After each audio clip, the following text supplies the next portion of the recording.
A3. Hello children, welcome to part 2 of the Phyllis investigation. I've literally just placed my bottom down. You are next to my little Russell Hobbs little garage heater, which is brilliant, and what we're just going to have a look at now is what do you call it? Cylinder head. And then a bit later on we'll go in the shed and we'll have a go at removing the barrel and having a look at the piston and what have you. I think early indications are this engine is, as they say in all the best westerns, fucked. There is no other way to describe it. Just going to start getting the plug of sparkage out. I've already started to back it off and it is not loosening up, which suggests that the end is mullered. So I'm going to put you down in front of it so you can see the spanneration work involved. Yeah.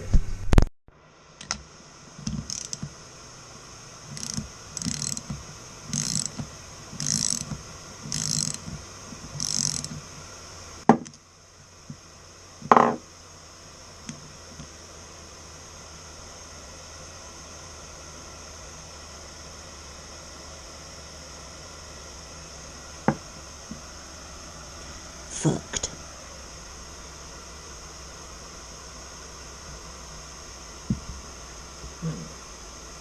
Right. How's that for a technical insight? Now I'm going to remove these dowels. Just these little dowels, just so they don't get lost. Just in case I'm lucky enough to find another engine. This cylinder head, the bare cylinder head with nothing in it, I've just had a look on the website. It is available and it is something like £335 just for the bare head. No cam, no valve guides, no valves, no nothing. Now some of this could probably be salvaged. The cam, the top end, the valve gear, the rockers, all that lot, that could probably be salvaged. The likelihood of finding a used one of these pretty minimal. It wasn't a popular model anyway, only sold for 2 years, and pretty much all the engine is specific to this bike. As we found out when we tried to put the 150 kit on, it's a unique cylinder head and it's a unique barrel basically. It's not to say that you couldn't probably weld up the cases, the stud holes in the cases, and re-drill it, re-tap it for the other barrel, but I've got a funny feeling that the conrod and everything is probably fooked.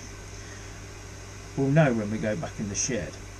So let's I wonder if I can get this off. Have I got my JIS? Cheers! No. So it is where it is. But it's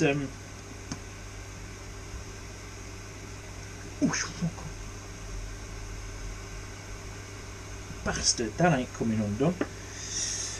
Not with that anyway. Yes, I might have to get a bit in a beep and do that to pull the cam out. So yes, now I've got a bit of light on it. Oh dear. Oh Dear. The experts among you will probably say, oh well, you could probably remachine that and me. It's fucking mullered. That is the technical term. Yeah, not worth it.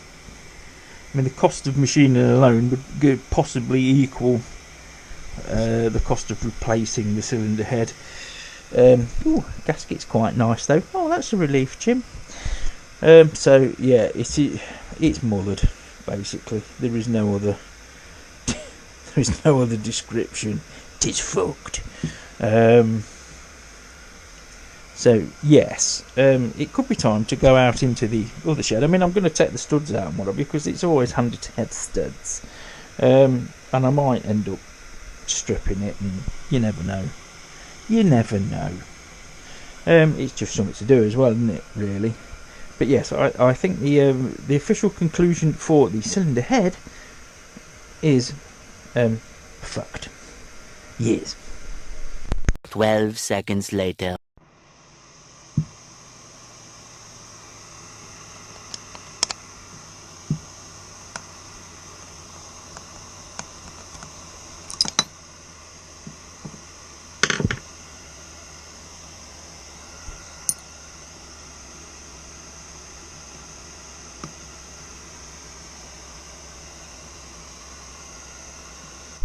Raise you up a little bit. You raise me up. Right. An interesting discovery. I might be totally wrong on my theory on this. It would not be the first time. But I have just took the valve adjusters all the way out. That's those little fine threaded thingies and the lock nuts. So it's dead easy to set the valve clearances. So now there is nothing acting on the top of the valves, and depending on what the cam's doing, there should be play in the valves. Yeah, that's kind of to be expected. There we go. Yeah, so that sort of rotates. Let me just bung you down. See if we can get a rotation on that. I've got a funny feeling it's stuck, and if it's stuck, it means it's fucking mullered. Right. So that now the lobes aren't acting on the valve because I can move it. But there is absolutely. Well, that one's moving. That's good. There was no clearance before. I think and there's no clearance on that one, which is odd because there's nothing working on the valve. So yeah, we could have damaged rocker arm and stuff. I mean, to be fair, the exhaust valve, there's nothing other than the spring and everything to keep that from coming all the way up. So that's going to be acting against the rocker arm now because there's nothing stopping it. As you can see, yes, because there's no bottom on it. It's the spring pressure is going to press against the rocker. Basically, it may have even damaged the rocker. So who knows? I'm going to continue my little strip down. I think. Yes. Yeah, should we go there? Yes. Jim, your camera works. Fucking terrible. Because they can't see anything. Oh, they can see I'm working on this. There's the cam. Here's your tiny little cam. Oh, looks like the bearing's fantastic. No, can't see any obvious damage. Lobes look good.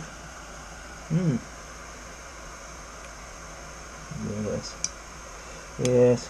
And this is the inside. There's the bearing, keeper bearing the other side. That looks okay. There's the rocker arms. And if I do this is the intake rocker, and then there's the exhaust valve rocker there. I do believe you can put a little bolt in there and pull the rods through. I think, I can't remember how, I have had this completely disassembled before, but I can't remember how the fucking hell I did it. Anyway, let's crack on.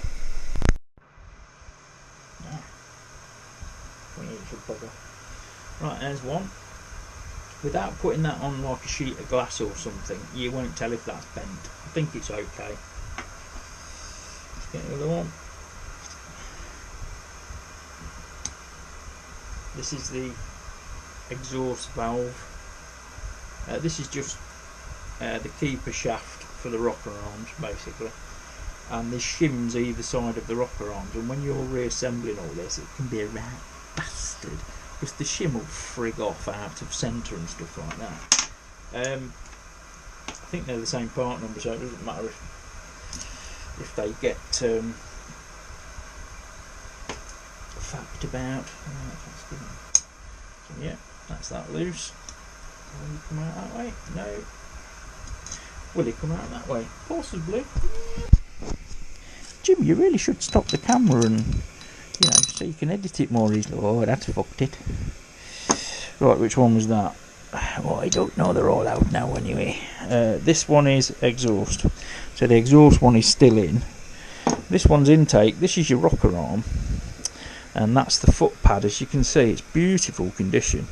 That's your oiling holes. It's always stayed well lubricated. But yeah, that's it. It's in bloody good nick.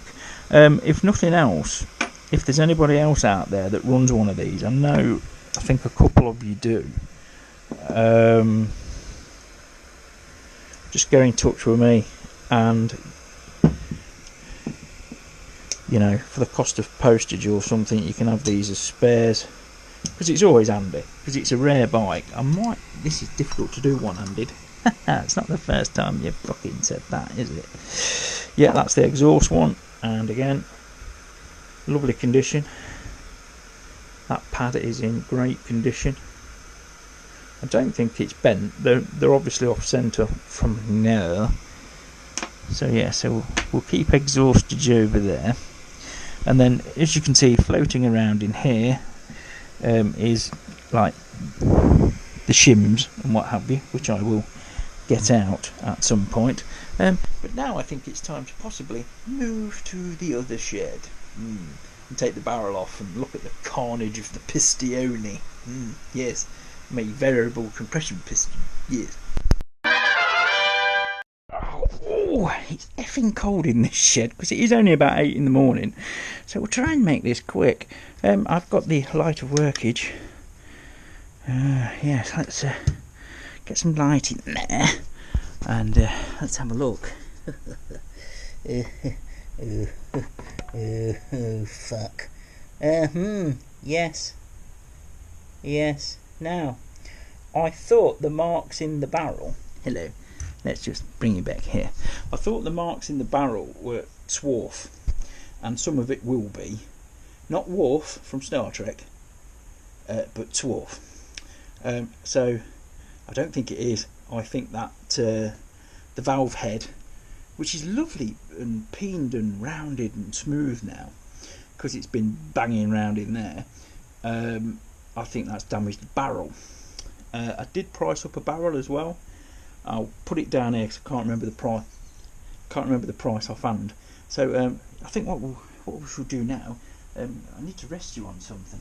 Where's that? Oh yes, I'll look at the old battery box there. Here, the old battery box. We'll put you here, and let's try and pull the barrel off, shall we?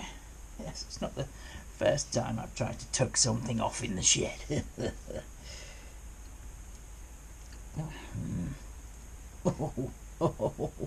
Oh, it doesn't like that.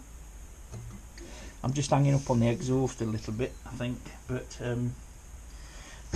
to be fair, I think we can afford to be a little bit aggressive, because I do believe the future of this engine is a paperweight, to be honest.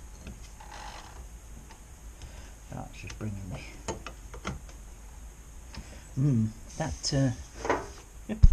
That piston wants to travel with the barrel, which is not a good sign at all. But yes, just carry on, Jed, carry on.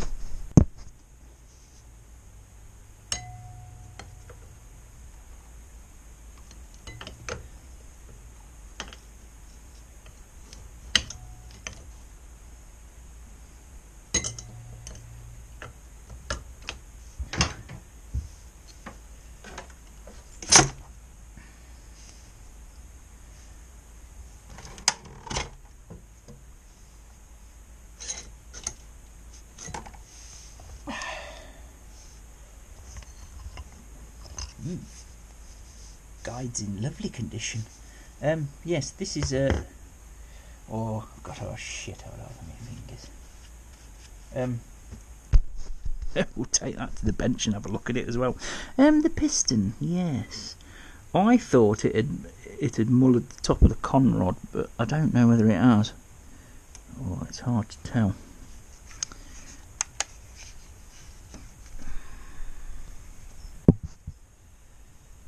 See, there's no telling if any swarf or anything got into the crankcase. Assume that it has. There's even stump in the exhaust port, look. Fucking splendid. Well, Phyllis, you've outdone yourself, girl. I think you've outdone yourself.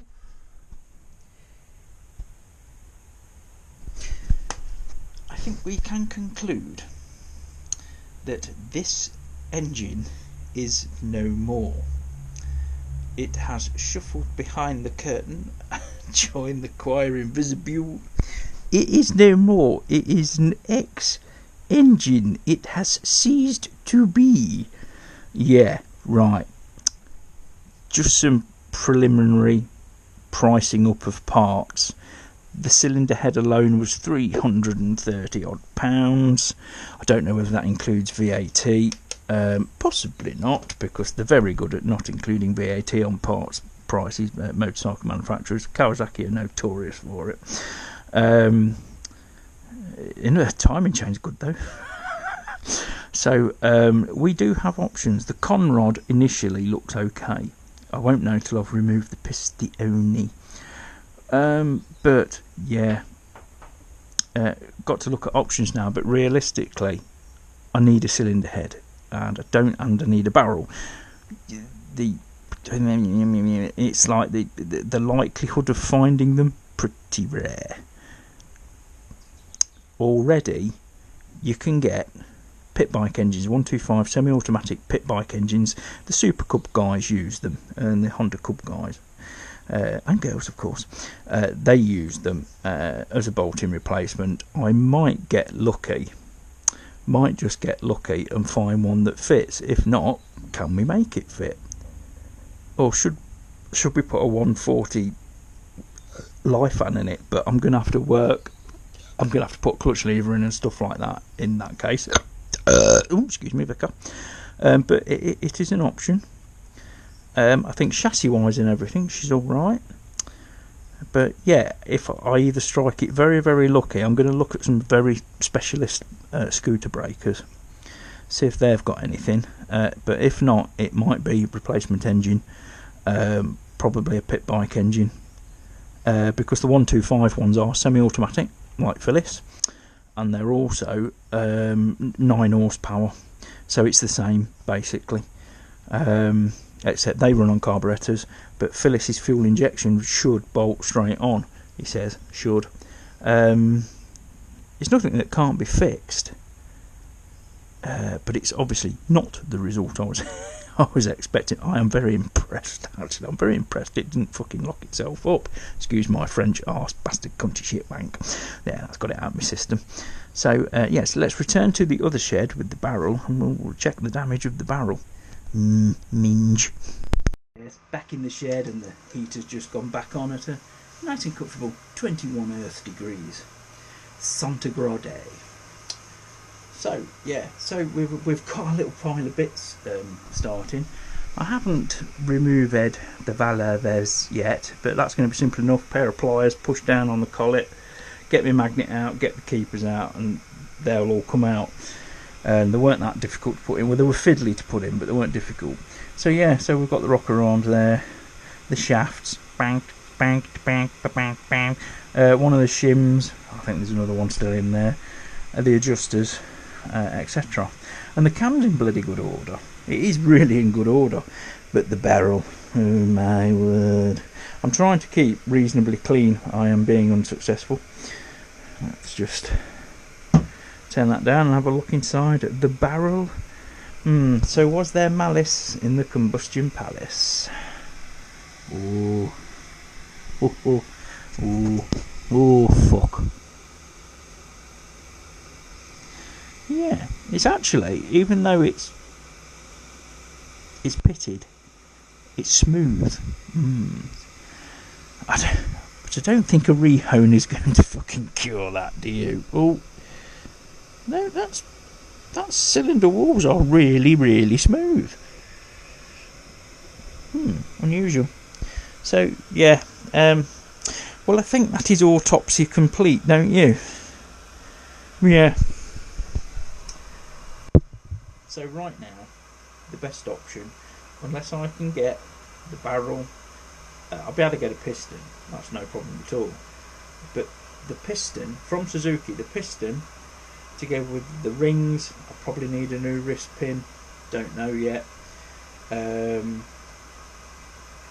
The rings are 85 quid about. Can't remember what the piston is. I'll put everything below. But it's starting to be financially fucked, basically. Everything can be fixed if you can get the bits, but how far do you want to go? Didn't pay a lot for her. Got more than my money's worth. Way more. In entertainment alone, way more. You know. So, I'm not sad, I'm not angry, I'm not upset, because this little engine has done amazing things, you know. So yeah, but Phyllis, as she is now, is dead, and I think we'll leave it at that. We'll see. Comment down below. Let's see what should we do. Should we put a pit bike engine in it? Should we try and get original parts? I think we're going to struggle to get original parts. To be honest, by the time I've bought all the parts, put the effort to put it all back together again, which is, it's fun, that bit I don't mind, we could probably have actually bought another bike. So that's not the point, is it? You know, you don't put the dog down because it needs a little bit of surgery. Or maybe you do. Who knows? Jim, you're waffling. Oh, yes. Beverage of the day. We're still on the shandy. Still got a few cans left. I buy them packs of 24 from the Amazon because Iceland and places like that used to be quite cheap for cans. Because our vending machine at work extracts your wallet through your arsehole via your nostrils. So, you know, you're talking probably $1.10 for a can of pop, £2 something for like a can of Monster or something like that, which I find amazing that I drink an energy drink and I'm sat on my arse. Yeah, mentally, work can be tiring because a lot of it's very monotonous. It doesn't suit everybody. It doesn't bother me. It's like white noise. And sometimes we'll have vehicles where there's buzzers and beepers going off all the time. They can't be shut off because there's a fault. And I don't hear it after 5 minutes. I can quite happily sit there and zone out, and it doesn't bother me. But so yeah, I find it unusual. I'm sat on my arse for a living, whether it be on a motorbike, in a car, or whatever. But I require an energy drink. Oh dear. Anyway, with that, I'm going. The next video after this you'll probably see is I'll probably upload some scenery from Scotland or something like that. Who knows? Who knows? So I'll see you on the next one. And as Eric O says from South Main Auto, if I can do it, you can do it too. All mechanicking is a big airfix kit. And if you've ever done an airfix kit, you probably fucked it up like I did.